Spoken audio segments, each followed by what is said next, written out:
ফ্রান্সের দাপুটে জয়, নরওয়ের দুর্দান্ত অগ্রযাত্রা, অন্যদিকে মেক্সিকোর একেবারে নিয়ন্ত্রিত পারফরমেন্স, সব মিলিয়ে কিন্তু দারুণ জমে উঠেছে রাউন্ড অফ 32। প্রিয় দর্শক, সবাইকে ওয়েলকাম করছি টিভিএস ম্যাচ অ্যানাটমিতে। সঙ্গে রয়েছে মৌ,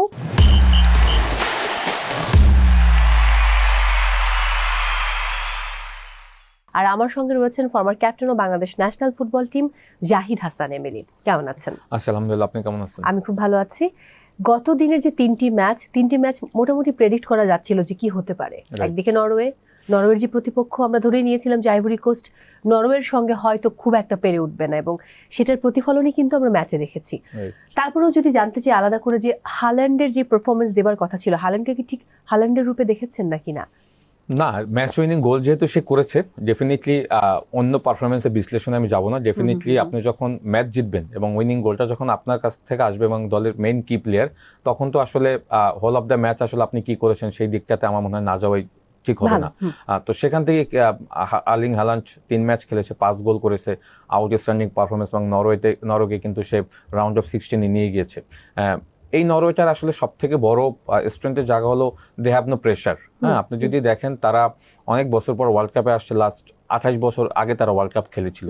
এই ওয়ার্ল্ড কাপ স্টেজে আসার আগে কিন্তু তারা ওয়ার্ল্ড কাপ কোয়ালিফাই ম্যাচগুলো তো বেশ ভালো করেছে, এবং এই হাল্যান্ড যদি দেখেন তার গোল কন্ট্রিবিউশন ইন জাতীয় দল, সে 53 ম্যাচে 60 গোল করেছে, আনবিলিভেবল, যেটা আসলে কিলিয়ান এমবাপ্পে বা লিওনেল মেসিদের সাথেও নাই।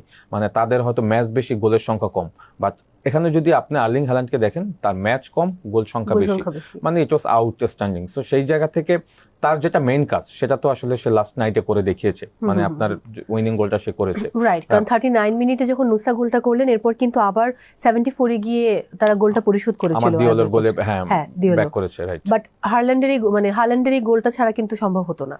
না, অফকোর্স না। এবং গোলটা দেখেন একদম মানে খেলা একদম ক্রুশিয়াল টাইম হয়েছে, যেখানে আসলে আইভরি কোস্টের ম্যাচে ব্যাক করার কোনো টাইমার ছিল না। হ্যাঁ, সো এইটাই তো আসলে একজন কি প্লেয়ার যখন থাকে, তার জন্য আসলে এই কাজগুলি দলকে মানে মেইন মোমেন্টে কন্ট্রিবিউশন করা, যেটা দল আমার কাছে মনে হয়েছে যে জয়টা পেয়েছে এবং রাউন্ড অফ 16 কনফার্ম করেছে। But whole of the match যদি দেখেন, সেখানে আমার কাছে মনে হয়েছে যে আইভরি কোস্ট তাদের খেলার ভিতরে কিছু ভুল ত্রুটি করেছিল।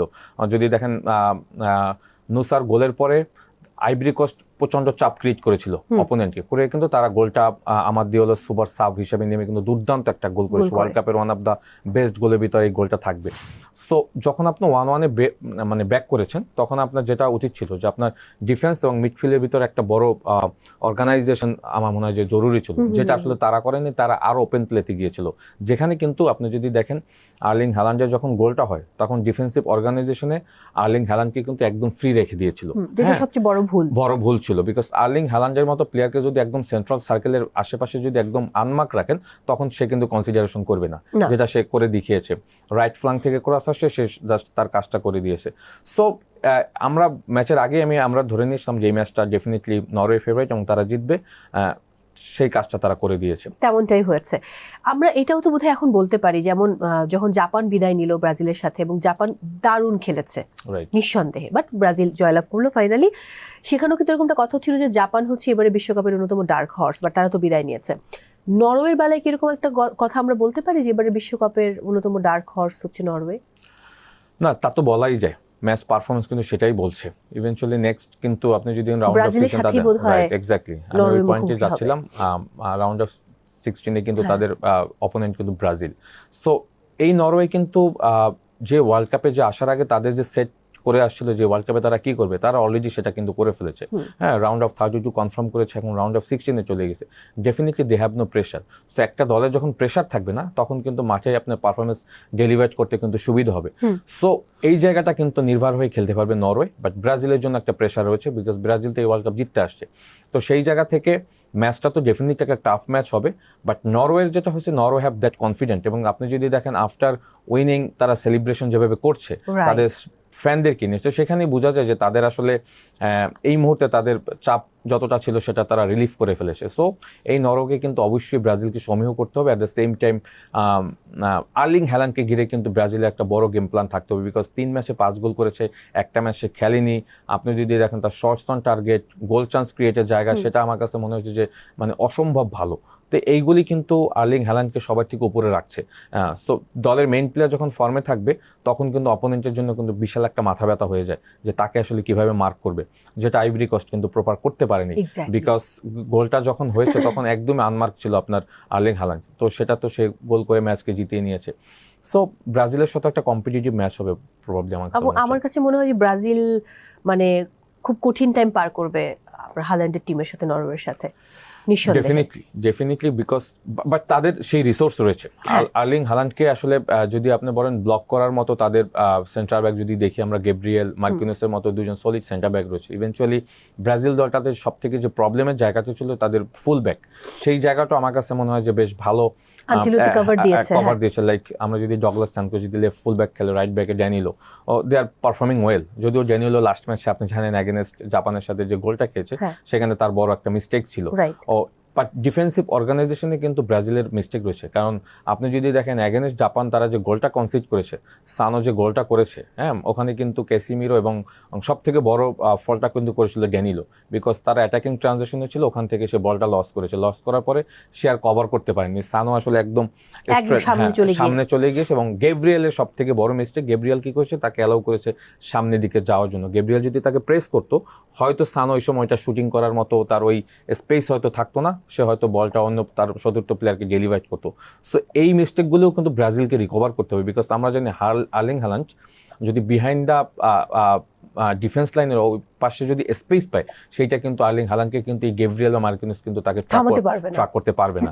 সো এইগুলোও কিন্তু গেম প্ল্যানের একটা বড় অংশ থাকবে। এবং আমি মনে করি যে ব্রাজিল ডেফিনেটলি ভিডিও অ্যানালিস্টের মাধ্যমে আর্লিং হ্যালান্ডকে আসলে কিভাবে আটকাবে, বা আর্লিং হ্যালান্ডের বাইরেও আপনি নুসার কথা বলেছেন, চমৎকার একজন প্লেয়ার। লাস্ট নাইটে যে গোলটা করেছে আমার কাছে মনে হয় 3টা গোলের ভিতর তার গোলটা দুর্দান্ত ছিল।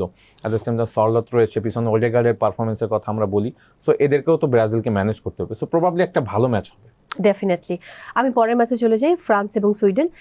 এটাও মানে প্রেডিক্ট করা যাচ্ছিল যে 3-0 বা 4-0 অথবা 3-1 বা 4-1 গোলে হয়তো ফ্রান্স জিতবে, কারণ দুর্দান্ত ফর্মে রয়েছে ফ্রান্স। তাদের বার্কোলা আছে, এমবাপ্পে রয়েছে, তাদের আপনার আমরা জানি যে এবারে বিশ্বকাপে 3টা হ্যাট্রিক আমরা দেখেছি। ফার্স্ট হ্যাট্রিক লিওনেল মেসি, এরপর জোনাথন ডেভিড এবং তারপর ডেম্বেলে। হ্যাঁ, ওসমান ডেম্বেলে। এবং ওসমান ডেম্বেলে সবচেয়ে দ্রুততম হ্যাট্রিকটা করেছে গত 72 বছরে। সো এত চমৎকার সব প্লেয়ার নিয়ে তারা খেলছে, মানে তারা দাবিদার এবারে বিশ্বকাপের। এবং গত বছর ফাইনালটাও আমরা দেখেছি। সো সেই জায়গা থেকে ফ্রান্সকে হারানোটা কিন্তু খুবই খুবই খুবই কঠিন কাজ। সো সুইডেন খুব একটা ভালো খেলেছে এবারে বিশ্বকাপে এমনটা না, এবং তেমনটাই আমরা দেখেছি ম্যাচে। France playing attractive football. হ্যাঁ, যদি আমি বলি যে মানুষ এই ফুটবল খেলা দেখতে পছন্দ করে। এক্স্যাক্টলি। যদি আপনি গোলগুলি দেখেন, আউটস্ট্যান্ডিং টিম গোল, রাইট? সো একটা দল যখন টিম গোল করবে তখন বুঝতে হবে যে এই দলটার স্ট্রেংথ অনেক high.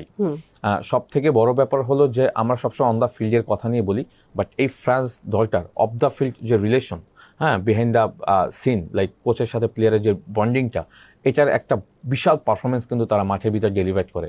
Because after scoring A goal, Kylian Mbappe যেভাবে আসলে দিদিয়ার দেশমকে জড়িয়ে ধরেছিল, বিকজ আমরা জানি দিদিয়ার দেশমের মা কিছুদিন আগে মারা গিয়েছে। সো ওই ইমোশনটা কিন্তু এখানে কাজ করছে। ইভেনচুয়ালি আপনি যাদের নাম বলছেন ফ্রন্ট লাইনে যারা খেলছে, দে অল আর পারফর্মিং। এমন না যে কেউ পারফর্ম করছে না, কেউ অফ ফর্মে রয়েছে, তা কিন্তু না। আপনি যদি দেখেন Desire Doue, Kylian Mbappe, Ousmane Dembele, Olise, মানে they are all are performing. Barcola last match start করেছে, সুপার খেলেছে। আমি বলবো যে ডিজিয়ার ডোয়েকে অফ করে বারকোলাকে দিয়েছে, এটা আমার কাছে মনে হয়েছে যে দিদিয়ারদের সময় একটা রাইট চয়েস ছিল, এবং ওই জায়গাটা কিন্তু সে তার পারফরমেন্সে পুরোটাই ডেলিভার করেছে। সো এই ফ্রান্স আমার কাছে মনে হচ্ছে ফেনোমেনন। এদেরকে আপনি কিভাবে আটকাবেন I don't know. All of the tournament যদি দেখেন, আমি এই ওয়ার্ল্ড কাপে যে কনসিস্টেন্সি আসলে ফ্রান্সকে দেখছি, টু বি অনেস্ট, এদেরকে কারা আটকাবে ফাইনাল পর্যন্ত আমি এখন পর্যন্ত ওই রকমের কোনো দলকে দেখছি না। গতকালকে যদি সুইডেনের এগেনস্টে ম্যাচ দেখেন, সুইডেন তো আসলে কিছুই করতে পারেনি, বিকজ তাদের গেম প্ল্যানটা ছিল এরকম, এবং পুরোপুরিটা এক্সিকিউশন করেছে প্লেয়াররা। যেটা হয় যে আপনি যদি দেখেন আপনার অ্যাটাকিং মুডের প্লেয়াররা যখন ফর্মে থাকবে, তখন ডিফেন্সিভ ট্রানজিশনে ওই প্লেয়ারদের উপর কিন্তু প্রেশারটা তেমন একটা পড়ে না, যেটা সুইডেনও দিতে পারেনি।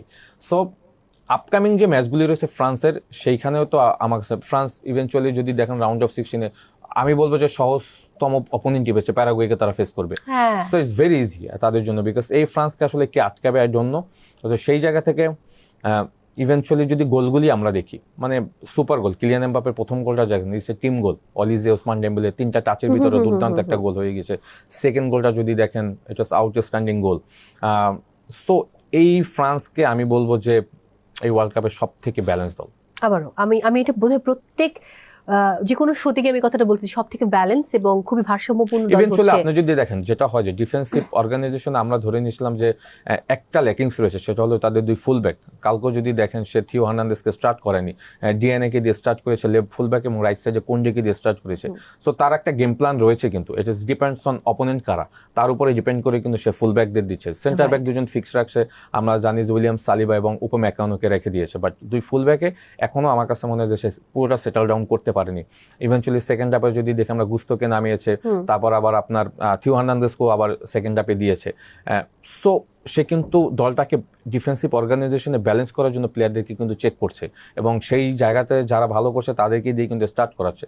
সো যেটা হয়, একটা চ্যাম্পিয়ন দল হতে গেলে আপনার স্টার্টিং 11-এ যে যারা থাকবে, তাদের বাইরে যারা বেঞ্চে থাকবে, ওইটা কতটা স্ট্রং সেটা আপনাকে দেখতে হবে। যেখানে দিদিয়ার দেশামের বেঞ্চটা এতই স্ট্রং, যেটা আউটস্ট্যান্ডিং, মানে ওই দলটা নিয়ে মনে হয় যে আমার আরেকটা চ্যাম্পিয়ন দল করা যায়। এবং আপনি আর অন্য কোনো দলে এরকম পাবেন না, অন্য কোনো দেশে যে তাদের বেঞ্চের যারা বসে রয়েছে তারা আসলে এতটা স্ট্রং না, এতটা স্ট্রং প্লেয়ার। আমি পরের ম্যাচটাতে যাবো। এই ম্যাচটা মানে মেক্সিকো বরাবরই এবার কেন যেন মুগ্ধ করছে, খুবই নিয়ন্ত্রিত পারফরমেন্স, আমি শুরুতে ইন্ট্রোডাকশনে বলেছি। সো মেক্সিকো দুর্দান্তভাবে জয়লাভ করলো, এবং এইবারের বিশ্বকাপে গ্রুপ পর্ব থেকে রাউন্ড অফ 32-তে 3টি দল যারা 9 পয়েন্ট নিয়ে এগিয়ে গেছে, আর্জেন্টিনা, ফ্রান্স এবং হচ্ছে মেক্সিকো। সো মেক্সিকো সেটা ধারাবাহিকতা অব্যাহত রেখেছে, এবং তাদের ইকুয়েডর ছিল প্রতিপক্ষ। যদিও আমি ভাবছিলাম যে ইকুয়েডর জার্মানিকে হারিয়েছে, ওই একটা স্ট্রেংথের জায়গা ছিল যে আমরা জার্মানিকে হারিয়েছি, তাদের জাতীয় ছুটি ঘোষণা করা হয়েছিল তাদের দেশে। বাট ইকুয়েডর মেক্সিকোর সাথে তাদের সেই মানে কনসিস্টেন্সি দেখাতে পারেনি। মেক্সিকো আমাকে খুব ইমপ্রেস করেছে এই ওয়ার্ল্ড কাপে, টু বি অনেস্ট। যদিও তারা তাদের সব ম্যাচগুলি তাদের হোমে খেলেছে, এবং তাদের হোম অ্যাডভান্টেজটা বিশালভাবে তারা ইউটিলাইজ করেছে। আপনি যদি দেখেন, তারা যে মাঠে খেলেছে, এই মাঠে লাস্ট 9টা ম্যাচ তারা আনবিটেন। ইভেন্চুয়ালি আজকে সকালেও তারা ইকুয়েডরের মতো শক্তিশালী দলকে তারা হারিয়ে দিয়েছে। এবং আপনি যেটা বলছেন ট্রু, যে তারা যখন জার্মানির সাথে জিতলো ইকুয়েডর, তখন আসলে আমি ধরে নিয়েছিলাম যে একটা কম্পিটিটিভ ম্যাচ হবে। বাট মেক্সিকো আসলে আজকে শুরুটা যেভাবে করেছে, তারা শুরুতে কিন্তু গেমটাকে কন্ট্রোল করে ফেলেছে। আপনি যদি দেখেন গ্রুপ স্টেজের ম্যাচগুলো যেভাবে তারা খেলেছে, হাই প্রেস করে, আজকে তারা সেই গেম প্ল্যানেই কিন্তু তারা গিয়েছিল, এবং শুরুতেই তারা তাদেরকে হাই প্রেস করছে, এবং ওখান থেকেই কিন্তু তারা চেষ্টা করেছিল খেলাটাকে বিল্ড আপ করার, এবং সেটাও হয়েছে। এবং ফার্স্ট হাফেই কিন্তু তারা 2টা গোল করে ফেলে। আপনি যদি দেখেন, তাদের সব থেকে প্লাস পয়েন্ট হলো তাদের 2জন স্ট্রাইকারই গোল করেছে, আপনি যদি কিউনানেস এবং রাউল গিমেনেস। সো এরা কিন্তু আসলে যখন ফর্মে থাকবে, তখন অপোনেন্ট যত স্ট্রং থাক, সো এইটা কিন্তু আমি বলবো যে মেক্সিকোর জন্য বড় একটা সেটব্যাক, যে তাদের মেইন প্লেয়াররা ফর্মে রয়েছে। এবং আমরা যদি আজকে মোরাকে দিয়ে স্টার্ট করেছিল, তাদের সব থেকে ইয়ং সেন্সেশন, সেও কিন্তু দুর্দান্ত খেলেছে। সো আমি বলবো যে এই মেক্সিকো কিন্তু যেভাবে আসলে তাদের performance day by day improve করছে, রাউন্ড অফ 16 আমার কাছে মনে হয় যে তাদের অপোনেন্ট যে থাকবে, রাউন্ড অফ 16-এ মেক্সিকোর কাদের সাথে খেলা পড়তে পারে সম্ভবত রাউন্ড অফ 16-এ তারা হয়তো অস্ট্রেলিয়া এবং ইজিপ্টের ভিতরে যে জিতবে, সরি আলজেরিয়ার সম্ভবত, এটা এখন ইকুয়েশনটা ঠিক হয়নি। সো অপোনেন্ট যেই হোক, আপনি যদি আসলে টুর্নামেন্টে টিকে থাকতে চান, আপনাকে কিন্তু সবাইকে হারাতে হবে। সো প্রবাবলি আমার কাছে মনে হয় যে Mexico that is strength, because তাদের কোচ যে আগুরি রয়েছে, তার গেম প্ল্যানটা আমার কাছে এই ওয়ার্ল্ড কাপে খুব ইমপ্রেস করেছে। আমার এখানে একটা ব্যাপার জানার আছে, একটা লাল কার্ড ইকুয়েডরকে কতটুকু পিছনে ফেলেছে? না, 10-11 জন যখন ইন্টারন্যাশনাল ব্রেকও হয়ে যাবে, মানে ব্যারিকেডও হয়ে যাবে, তখন কিন্তু ইটস ভেরি ডিফিকাল্ট, যেটা ইকুয়েডরকে এই ম্যাচে কিন্তু পিছনে ফেলে দিয়েছে। সো তার থেকে মেইন ব্যাপার হলো যে অনেক সময় কিন্তু ও অ্যাগেনস্ট 10 ম্যান ভার্সেস 11, আপনি অনেক গেম প্ল্যান দিয়ে কিন্তু এটাকে কিন্তু এক্সিকিউশন করা যায়, বাট যেটা ইকুয়েডর করতে পারেনি। বিকজ ইকুয়েডর যদি থ্রু অফ দ্য টুর্নামেন্ট দেখেন, এক্সেপ্ট জার্মানি ছাড়া বাকি 2টা ম্যাচ কিন্তু তারা ভালো করতে পারেনি। হ্যাঁ, এবং ইকুয়েডর যদি ওয়ার্ল্ড কাপ কোয়ালিফাই ম্যাচও যদি তাদের যদি পয়েন্টস দেখেন, সেখানেও বেশ ভালো করে আসছে।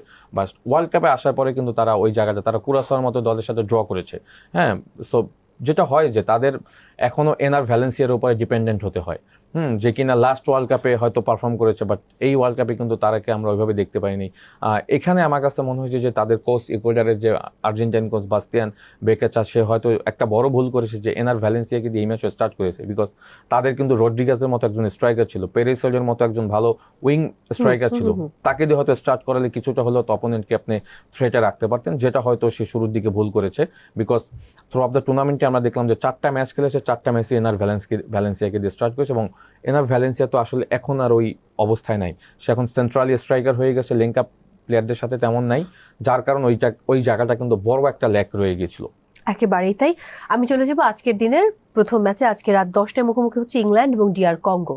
ডেফিনেটলি ইংল্যান্ড ফেভারিট, তারপরেও যদি জানতে চাই। ডিআর কঙ্গো তো আসলে যেভাবে ওয়ার্ল্ড কাপে আসছে, তাদের যদি হিস্ট্রি দেখা যায়, সো এই ডিআর কঙ্গো আসলে তাদের আমার কাছে যেটা মনে হয় তাদের আর চাওয়া পাওয়ার কিছু নেই। তারা রাউন্ড অফ 32-তে আসছে, এটাই আমার কাছে মনে হয় যে তাদের ওয়ার্ল্ড কাপ উইনিং এর সমান ইভেনচুয়ালি তাদের আসার পিছনে কিন্তু বিশাল একটা হিস্ট্রি রয়েছে। ডিআর কঙ্গো আসলে ওয়ার্ল্ড কাপ খেলছে, এটাও কিন্তু একটা তাদের প্লেয়ারদের জন্য বিশাল প্রাইডের ব্যাপার। হ্যাঁ, তো সেই জায়গা থেকে আপনি যদি দলের স্ট্রেংথ বিবেচনা করেন, ইংল্যান্ড তো আসলে এই ওয়ার্ল্ড কাপ জিততে আসছে। হ্যাঁ, তাদের স্কোয়াড ডেপথ সেটাই বলছে, ইভেনচুয়ালি তাদের পারফরমেন্সও সেটা বলছে। ইভেনচুয়ালি তাদের যদি স্কোয়াডে দেখেন, অনেক ট্যালেন্টেড প্লেয়ার আছে, হ্যাঁ, ইভেনচুয়ালি হ্যারিকেন ক্যাপ্টেন, সে যেভাবে ফ্রন্ট লাইন থেকে পারফর্ম করছে, এটা দলের জন্য বড় একটা strength. Rashford, Jude Bellingham, Aaron Saka, Declan Rice, এরা আসলে আমার কাছে মনে হয় যে ম্যাচ বাই ম্যাচ পারফর্ম করে কিন্তু দলকে এই অবস্থায় নিয়ে আসছে। সো ডিআর কঙ্গো ডেফিনেটলি এই ম্যাচে ফেভারিট থাকবে না। ইংল্যান্ড ম্যাচটাকে কন্ট্রোল করার চেষ্টা করবে, এবং শুরুতেই হয়তো তারা ফার্স্ট হাফেই হয়তো তারা ম্যাচের রেজাল্ট তাদের দিকে নিয়ে যাওয়ার চেষ্টা করবে, বিকজ আমরা যদি রাউন্ড অফ 32 কিন্তু নকআউট স্টেজ, বিকজ যারা একটু দুর্বলতম দল তাদের কিন্তু গেম প্ল্যানে একটা বড় অংশ থাকে 90 মিনিটস কোনোভাবে যদি লো ডিফেন্ডিং করে আপনাকে আটকিয়ে রাখা যায়, এবং চলে যদি খেলাটাকে এক্সট্রা টাইমে নিয়ে যাওয়া যায় বা পেনাল্টি শুট আউটে নিয়ে যাওয়া যায়, সেখানে হয়তো একটা ধাক্কা দেওয়ার তারা চেষ্টা করবে। বাট প্রবাবলি ইংল্যান্ড সেটা হতে দিবে না, because England have lot of match winning player like Rashford, Aaron Saka, Jude Bellingham, hurricane. So এদের মতো প্লেয়াররা কিন্তু আসলে সামনের দিকে রয়েছে। সো এদেরকে ওয়াটকিন্সের মতো প্লেয়ার আসলে স্টার্টিং 11 পায় না।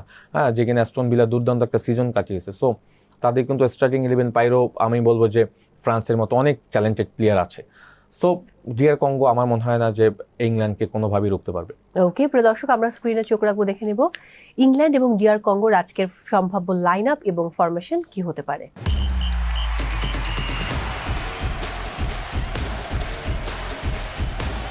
আমরা হ্যারিকেনকে নিয়ে বলছিলাম, হ্যারি কেইন তিনি দুর্দান্ত ফর্মে আছেন, এবং তিনি যেহেতু ইংল্যান্ডের ক্যাপ্টেন। অন্যদিকে যদি আমি ওয়েজারকে নিয়ে একটু বলতে বলি, তাহলে কি বলবেন? উইজা দেখেন, এই through of the world cup 3টা গোল অলরেডি করে ফেলেছে, এবং লাস্ট ম্যাচে দুইটা গোল করে কিন্তু আসলে নকআউট স্টেজে নিয়ে আসছে আপনার কঙ্গোকে।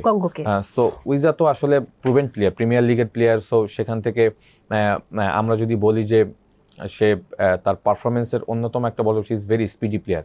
ইভেনচুয়ালি যদি তার দেখেন যে 1 বাই 1 বা গোল অফ যে চান্স ক্রিয়েটগুলি, সেইগুলি সে সহজে মিস করতে চায় না। বিসাকার মতো প্লেয়ারও কিন্তু এই দলে রয়েছে। সো ট্যালেন্টেড প্লেয়ার কিন্তু কঙ্গোতে রয়েছে, বাট যেটা হয় যে অন পার্টিকুলার ডেতে আসলে 2-1 প্লেয়ার উপরে ডিপেন্ডেন্ট হয়ে কিন্তু ম্যাচ জেতা যায় না, লাইক অ্যাগেনস্ট যখন ইংল্যান্ড থাকে। হ্যাঁ, সো এরা যেটা করবে হয়তো লো ডিফেন্ডিং করে যতক্ষণ পর্যন্ত আটকে রাখা যায়, বলের পিছনে 8-10 জন হয়তো একটা লো ব্লক করবে, যেখানে হয়তো অপোনেন্টকে কোনো স্পেস দেওয়ার চেষ্টা করবে না। ইংল্যান্ড হয়তো ওইটাকে ব্রেক করার চেষ্টা করবে, বাট উইসা হয়তো কাউন্টার অ্যাটাকে গিয়ে হয়তো সে গোল করার চেষ্টা করবে, বাট সেইটা কতটুকু কার্যকরী হবে, বিকজ আমরা জানি ইংল্যান্ডের ডিফেন্স লাইন অনেক কিন্তু শক্ত। হ্যাঁ, সো সেইটাও কিন্তু ব্রেক করতে হবে। সো ম্যাচটা যে অনেক কম্পিটিটিভ হবে এটা আমি ভাবছি না, বিকজ ইংল্যান্ড যেটা করবে শুরুতেই গিয়ে হয়তো হাই প্রেস করে তারা আর্লি হয়তো গোল করার চেষ্টা করবে, বিকজ তারা চাইবে না কোনোভাবে ম্যাচটা 90 মিনিটস প্লাসে যাক। Exactly true. পরের match USA versus Bosnia Herzegovina. So বসনিয়ার মতো টিমও যে রাউন্ড অফ 32-তে আসবে এটা আমি ভাবিনি। যাই হোক, ইউএসএ মাটিতেই খেলা, ইউএস এক্সট্রা অ্যাডভান্টেজ পাবে, এবং এই ম্যাচটাতেও কিন্তু ইউএসএ ফেভারিট। অফকোর্স, আমাকে যদি থ্রু অফ দ্য এই টুর্নামেন্টে যদি 48টা দল নিয়ে স্পেসিফিকভাবে যদি প্রেডিকশন করতে বলেন বা অ্যানালাইসিস করতে বলেন, সেখানে আমার কাছে মনে হয় যে ইউএসএ দ্যাট দল যারা কিনা আমাকে মনে হয় যে সব থেকে এক্সাইটিং ফুটবল খেলেছে ইউএসএ দলটা। হ্যাঁ, বিকজ এই দলটার খেলার ভিতরে যে সৌন্দর্য রয়েছে, স্পেশালি তাদের ফ্রন্ট লাইনে যে প্লেয়াররা রয়েছে, পলিসিস, ভালাগন, ডেস্ট, তারপরে চেলিম্যান্স, লট অফ ট্যালেন্ট প্লেয়ার। তাদের কোচ তো পাচাত্তিনোকে ক্রেডিট দিতে হবে, বাট এই দলটা ওয়ার্ল্ড কাপে কাপে আসার আগে কিন্তু তাদের একটা টিম কম্বিনেশনে কিন্তু বড় একটা প্রবলেম ছিল, but Pochettino he is very talented coach, Argentine coach, Tottenham হটস্পারে কোচিং করিয়েছে, প্যারিস সেন্ট জার্মের মেসিদের সময় কোচিং করিয়েছে। So he have lot of experience দলটাকে কীভাবে হ্যান্ডেল করতে। এবং মেইন ব্যাপার হলো যে একজন কোচের সাকসেসের জায়গাটা হলো সেই জায়গায় যেখানে আপনি একটা প্লেইং স্টাইল দিবেন, ওই প্লেইং স্টাইলে প্লেয়ার আসলে অ্যাডাপ্ট করতে পারছে কিনা, যেটা আমার কাছে মনে হয় যে খুব কুইক এই ইউএসএ দলটাকে আমার মনে হয় যে পঁচাত্তরে একটা বড় প্লেইং স্টাইল দিয়েছে, যেটা প্লেয়াররা খুব প্রপার এক্সিকিউশন করতে পারছে অন দ্য ফিল্ড। হ্যাঁ, সো এইটা কিন্তু অপোনেন্টের জন্য খুবই একটা ডিফিকাল্ট হবে। সো এই ইউএসএকে নিয়ে আমি আসলে খুবই আশাবাদী এই ওয়ার্ল্ড কাপে। রাইট, প্রিয় দর্শক, আমরা স্ক্রিনে চোখ রাখবো ইউএসএ এবং বসনিয়ার সম্ভাব্য লাইন আপ এবং ফরমেশন কি হতে পারে দেখে নেব।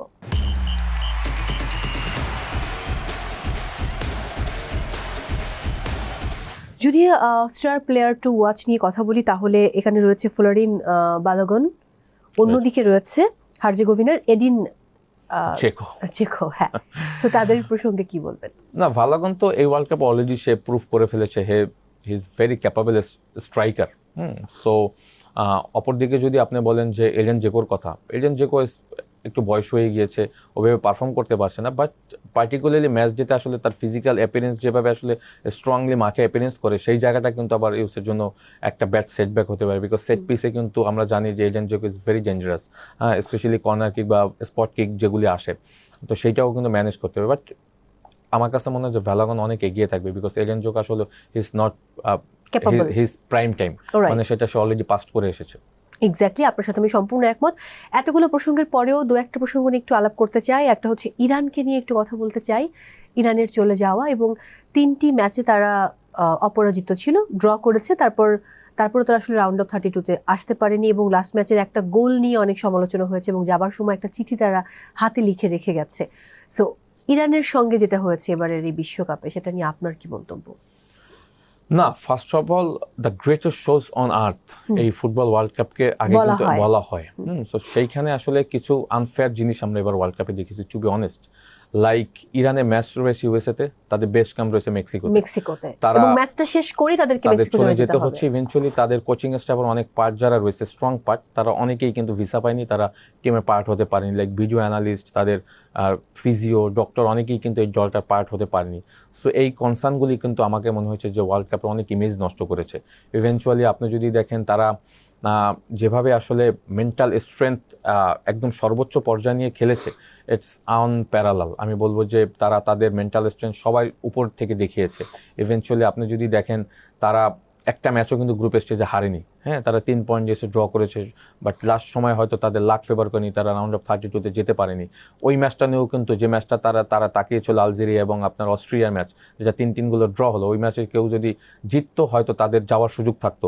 সেই ম্যাচটাও লাস্ট সময় যে গোলটা কনসিড করেছে আপনার আলজেরিয়া, ওইটা নিয়েও কিন্তু অনেক কথা হয়েছে, বিকজ অনেকেই হয়তো চায়নি যে ইরান রাউন্ড অফ 32-তে যাক। টু বি অনেস্ট, ইরান আসলে এই ওয়ার্ল্ড কাপে যে মানে প্রবলেমগুলি ফেস করে তারা আসলে ম্যাচ খেলেছে, এটা আমি বলবো যে তারা প্রফেশনাল রিজমের একদম সর্বোচ্চ পর্যায়ে তারা দেখিয়েছে। বিকজ হ্যাঁ, অনেকে হয়তো এখান থেকে হয়তো চলে যেত বা খেলতো না বা টেক ওভার করতো যে আমরা খেলবো না, বাট ইরান কিন্তু তারা সেটা করেনি, because they are very strong, they are mental, সেটা করে দেখিয়েছে এবং আমি বলবো যে তাদেরকে অ্যাপ্রিসিয়েট করতে হবে আমাদেরকে। আরও একটি ম্যাচ রয়েছে বেলজিয়াম এবং সেনেগাল, এখানেও আমি বেলজিয়ামকে এগিয়ে রাখবো, তারপর আপনার কাছ থেকে জানতে চাই। বেলজিয়ামকে আমি খুব যে বেশি এগিয়ে রাখবো তা কিন্তু না, বেলজিয়াম কিছুটা এগিয়ে থাকবে, বিকজ সেনেগাল খুব স্ট্রাগল করে কিন্তু রাউন্ড অফ 32-তে আসছে, হ্যাঁ, অনলি 3 পয়েন্ট নিয়ে আসছে, হ্যাঁ, এবং they are very much lucky. So যেহেতু লাকিলি চলে আসছে, they have no pressure, because তারা একটা সময় ধরে নিয়েছিল তারা রাউন্ড অফ 32 কনফার্ম করতে পারবে না। সো যেহেতু তারা এসে পড়েছে, এবং আমরা জানি সেনেগাল দলে কিন্তু অনেক ভালো প্লেয়ার আছে, লাইক জ্যাকসন, সাদিও মানে, আমরা যদি বলি ডিফেন্সে কোলেবালির মতো প্লেয়ার রয়েছে। সো এরা যেহেতু চলে আসছে, সো আমার কাছে মনে হয় যে বেলজিয়ামকে যে খুব সহজেই ম্যাচটা জিততে দেবে তা কিন্তু না।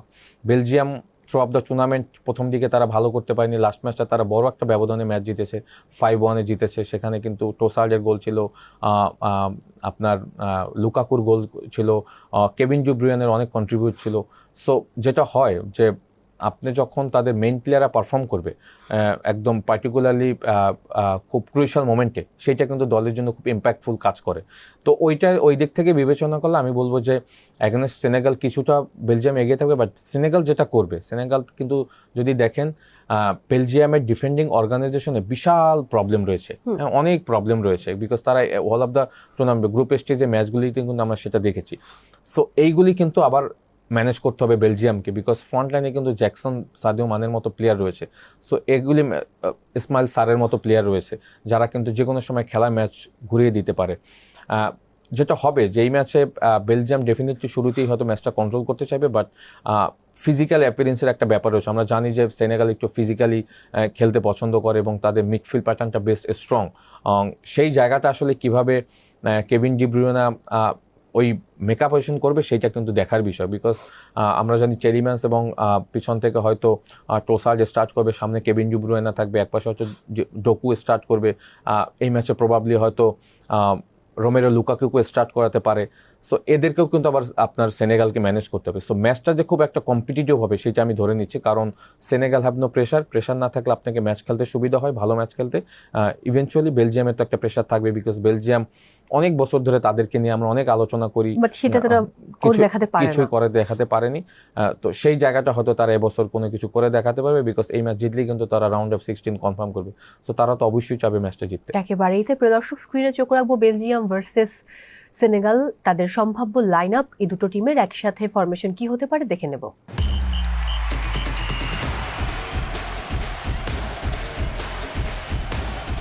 Lukaku versus Sadio Mane, both are not in good form, to be honest. তারা দুইজন তাদের প্রাইম টাইম শেষ করে আসছে। হ্যাঁ, বিকজ লিভারপুলের যখন আসলে আপনার সাদিও মানে খেলতো তখন আসলে আমরা তার খেলা দেখার জন্য ওয়েট করতাম, because he performing as like phenomenon. হ্যাঁ, বিকজ গোল স্কোরিং, তারপরে হলো ডিফেন্ডিং ট্রানজিশনে তার কন্ট্রিবিউশন, সেইগুলি কিন্তু এখন আমরা দেখতে পাচ্ছি না। তার এই ওয়ার্ল্ড কাপেও কিন্তু তার পারফরমেন্স কিন্তু ওইভাবে কিন্তু ফ্লারিশ হচ্ছে না। অ্যাট দ্য সেম টাইম অপোজিটে যদি লুকাকুর কথা বলেন, লুকাকু তো already his prime time past. So Lukaku তারপরে এই ওয়ার্ল্ড কাপে চেষ্টা করছে, বিকজ ফিজিক্যালি আমার কাছে মনে হয় যে এখন আর সে ওই আগের ফিট অ্যাকচুয়ালি, বিকজ অ্যাজিলিটি অনেক কমে গিয়েছে। সে এখন সেন্ট্রাল স্ট্রাইকার গেছে লাইক রোনালদো, ওই অন দ্য স্পট থাকে। সো যদি দুইজনের ব্যাটেল চিন্তা করেন, আমি বলবো যে এখনো আমি রোমেরো লুকাকুকে কিছুটা এগিয়ে রাখবো, বিকজ গোল স্কোরিং এর জায়গাটা তার এখনো সে ভুলে যায়নি, আর অভিজ্ঞতার একটা রয়েছে, ওটা একটা বড় বিষয়। আর্জেন্টিনা এবং কাভো ভের্দে, যদিও ম্যাচ আরো অনেক পরে 4 তারিখে, তারপর আমি যদি একটু জানতে চাই আপনার কাছে যে কাভো ভের্দে কতটুকু কি পেরে উঠতে পারবে আর্জেন্টিনার সাথে, বা আর্জেন্টিনা কি খানিকটা প্রেসারে থাকবে নাকি একেবারেই প্রেসার থাকবে না? না, প্রেশার বলতে প্রেশারটা কিছুটা হলো আর্জেন্টিনারই থাকবে। কাভো ভের্দে হ্যাভ নো প্রেশার। তারা রাউন্ড অফ 32 আসছে, 3টা ম্যাচ কোনো ম্যাচ না হেরে 3 পয়েন্ট নিয়ে গ্রুপ রান আপ হয়ে, এর থেকে তো বড় পাওয়া তাদের আর কিছু হতে পারে না। তারা এই ওয়ার্ল্ড কাপে আসছে প্রথমবার মতো, এইটাই ছিল তাদের থেকে সব থেকে বড় অ্যাচিভমেন্ট। তো সেইটা কিন্তু তারা অ্যাচিভ করতে এসে আরো বেশি কিছু পেয়ে গিয়েছে। ইভেনচুয়ালি যে ম্যাচগুলি তারা ড্র করেছে বা জিততে পারেনি, হ্যাঁ, স্পেনকে তারা ড্র করেছে, প্যারাগুয়ে, উরুগুয়ের সাথে তারা ড্র করেছে, তারা ইরাকের সাথে ড্র করেছে, সৌদি আরবের সাথে ড্র করেছে, রাইট। সো তারা কিন্তু কোনো ম্যাচ হারেনি, এটা বুঝতে হবে। সো এগেনস্ট আর্জেন্টিনা, যেটা স্পেনের সাথে তারা শুরু করেছিল লো ডিফেন্ডিং, তাদেরকে কোনো স্পেস দিচ্ছিল না, ইভেনচুয়ালি হাফ স্পেসগুলো বন্ধ করে দিচ্ছিল। প্রবাবলি এই ম্যাচও সেটাই হবে আর্জেন্টিনার সাথে। আমরা জানি যে আর্জেন্টিনা এখনো ডিপেন্ডস অন লিওনেল মেসি কিছু কিছু ক্ষেত্রে, বাট তাদের আরো অপশন রয়েছে। সো কেপ ভার্দের কিন্তু গেম প্ল্যান একটা বড় অংশই থাকবে লিওনেল মেসিকে আসলে তার গোল স্কোরিং এর জায়গাগুলি আসলে কিভাবে ব্লক করা যায়। হ্যাঁ, ওই জায়গাগুলি কিন্তু, তারপরও মেসিকে আসলে আপনি কোনোভাবেই ব্লক করতে পারবেন না। আপনি হয়তো প্ল্যান এতে গেলে মেসি প্ল্যান বিতে চলে যাবে, আপনি প্ল্যান বিতে গেলে মেসির অন্য একটা প্ল্যান এক্সিকিউশন করবে। সো সেই জায়গা থেকে ম্যাচটা খুব ইজি আর্জেন্টিনার হবে এটা আমি ভাবছি না, বাট আর্জেন্টিনা আমার কাছে মনে হয় যে এই ধরনের ম্যাচ কিভাবে সহজ করতে হয় স্কোলানি সেটা জানে। এক্স্যাক্টলি। আমার কেন যেন মনে হয় আবারও বোধহয় ফাইনাল খেলবে ফ্রান্স এবং আর্জেন্টিনা। আমারও সেইভাবে আমি লাইন আপ দেখছি, মানে আমার মন বলছে এমনটা হবে, মানে দুইটা পাস ওইভাবেই যাচ্ছে, এবং মানে অপোনেন্ট ফেস দেখে আমার কাছে সেটাই মনে হচ্ছে যে আর্জেন্টিনা প্রবাবলি ফ্রান্সকে পাচ্ছে ফাইনালে। যখন এই বিশ্বকাপের মঞ্চে আমরা দেখি যে আলজেরিয়ার মতো টিম, কাভো ভের্দের মতো টিম পারফর্ম করে, তখন আমাদেরও কিন্তু ইচ্ছে হয় যে কবে বাংলাদেশ বিশ্বকাপে খেলবে। না, এটা তো আমি একজন প্লেয়ার ছিলাম, বাংলাদেশ ফুটবল দলের সাবেক প্লেয়ার ছিলাম, তো সেইখান থেকে তো এই কোশ্চেনগুলি আমরা প্রচুর শুনেছি যে আপনারা কবে বিশ্বকাপ খেলবেন, এবং ওয়ার্ল্ড কাপ যখন আসে তখন তো মনে হয় যেন আমরা বিশ্বকাপে খেলছি। টু বি অনেস্ট আমাদের মতো এক্সাইটমেন্ট আর পৃথিবীর কোনো দেশ কোথাও করে নেই, কিনা আমি কোথাও নেই। I don't no. আমরা 12 কিলোমিটার 13 কিলোমিটার একটা ফ্ল্যাগ বানাই ফেলি, হ্যাঁ, জার্মানির, হ্যাঁ, ব্রাজিল, হ্যাঁ। আর্জেন্টিনা। সো ওই জায়গা থেকে কিছুটা হলো আমাদের তো কষ্ট লাগে, বাট প্রবাবলি আমার একটা জিনিস আমি সবসময় বিশ্বাস করি, যেটা হলো যে বাংলাদেশ বিশ্বকাপ খেলবে, বিকজ ফিফা আসলে যেভাবে যাচ্ছে, হ্যাঁ, 48টা থেকে নেক্সট ওয়ার্ল্ড কাপে শুনছি 64টা দল নিয়ে করা তার ইচ্ছা Plan রয়েছে, রয়েছে। হ্যাঁ, প্ল্যান রয়েছে। সো এইভাবে হয়তো কুরাসাও, কাইভারদে যেভাবে চলে আসছে, আমরা হয়তো একটা সময় এভাবে হয়তো ঢুকে যেতে পারি, but you need a plan, একটা প্রপার প্ল্যান লাগবে যা আপনাকে বিশ্বকাপ খেলার জন্য একটা স্ট্রাকচার লাগবে, হ্যাঁ, যেটা এখন আমাদের ওই সিটে ফোটাও নেই। টু বি অনেস্ট আপনি যদি দেখেন 4বারের বিশ্ব চ্যাম্পিয়ন ইতালি ওয়ার্ল্ড কাপে নেই, হ্যাঁ, চিন্তা করা যায়, ভাবা যায়, কোয়ালিফাই করেনি। কোয়ালিফাই করতে পারেনি, ভাবা যায়। তো সেইখান থেকে আপনি চায়নার মতো এত মানে সারা বিশ্বকে যারা চালায়, সেই চায়না ওয়ার্ল্ড কাপ খেলতে পারছে না, ইন্ডিয়া ওয়ার্ল্ড কাপ খেলতে পারছে না। So football is huge investment game, huge competition. So এইখানে আপনাকে খেলতে হলে কিন্তু আপনাকে একটা প্রপার প্ল্যান লাগবে। এটা লাইক 10 বছর বা 15 বছর, বা আপনাকে একটা টার্গেট করে আগাতে হবে। হয়তো আমরা জীবদ্দশায় দেখে যেতে পারবো। দেখে যেতে পারি বিকজ আমরা একটা ফুটবল নেশন কান্ট্রি, হ্যাঁ। সো এটা আমরা আশা করতেই পারি যে বাংলাদেশ একসময় ফুটবল খেলবে, ওয়ার্ল্ড কাপ খেলবে, এবং এটা হয়তো 2050 সালের আগেই খেলবে। Thank you so much for coming. আমি বিদায় নিচ্ছি। Thank you. প্রিয় দর্শক, সময় হয়েছে আজকের মতো বিদায় নেবার। সবাই অনেক ভালো থাকুন, নিরাপদে থাকুন। অবশ্যই এবারের ফুটবলের প্রত্যেকটি ম্যাচ দেখার চেষ্টা করুন, আর থাকুন আমাদের সঙ্গে, টিভিএস এর সঙ্গে।